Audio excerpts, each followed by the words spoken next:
So it's day 145. It's actually week 21 of President Trump's six-week war in Iran. Ever since the 17th of June, when the ceasefire was signed, there was a hope that we're moving towards a peaceful solution. But after 12 nights of continuous strikes by America, it feels like an eruption into a full-scale war. Now, the latest now is that the Houthis are threatening vessels, Saudi Arabian vessels, across the Bab al-Mandab Straits. Now, it is worth remembering that the Red Sea and this route here is one that's been used. It travels about 12% of global trade. About 30% of container vessels go through that route. And it's worth pointing out, unlike the Strait of Hormuz, there's only way out of the Persian Gulf is via that. Whereas for the Red Sea, you can go up north to the Suez Canal or down through the Bab al-Mandab Straits. Now, one of the reasons that the global shipping use that is quite a neat shortcut to get through.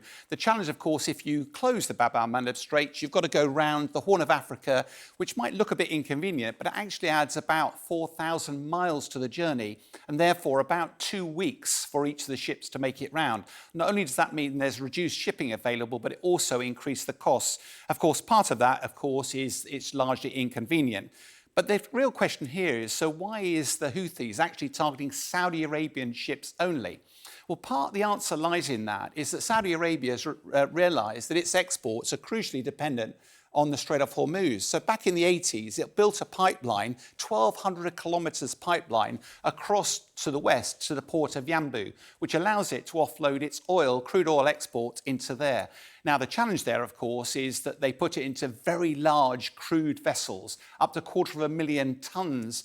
And the challenge with those is that they're too heavy. They've got too low a draft. They can't actually go north through the Suez Canal. They've got a draft of lower than 66 feet. So whilst they may not be dependent anymore on the Strait of Hormuz, they are dependent on the Bab al-Mandab Straits. One of the reasons that Iran is doing this is because in the past, if America was striking Iran, it was striking military targets across the Middle East. But now, this targeting of Saudi vessels has got nothing to do with the military. It's clearly making a play against global energy markets because it knows how vulnerable President Trump is to the price of oil. As we've been reporting, that's gone above $100 for the first time.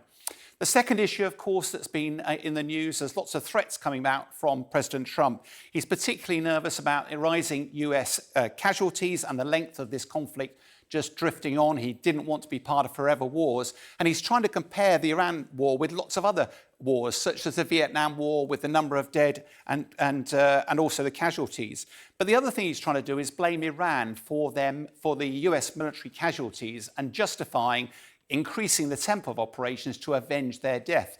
Now, of course, part of that plays well potentially into the domestic audience, but as a military guy, unfortunately, it lacks any credent logic. The harsh reality is that the US have suffered 18 military deaths so far in the conflict.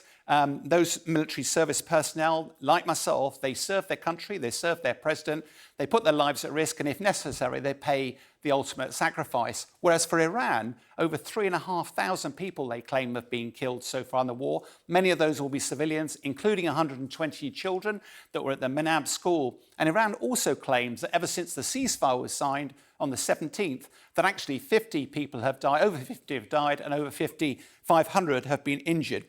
So the fact remains, if President Trump is using the death of service personnel to justify an escalation in the conflict, the reality is that gives a green light to Iran to try to actually expand the conflict quite significantly, potentially beyond the geography of the Middle East.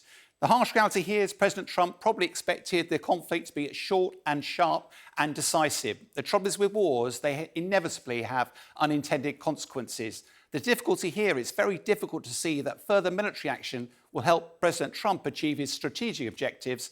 The challenge, of course, was that it will simply delay negotiations and potentially an increase in casualties, not only military.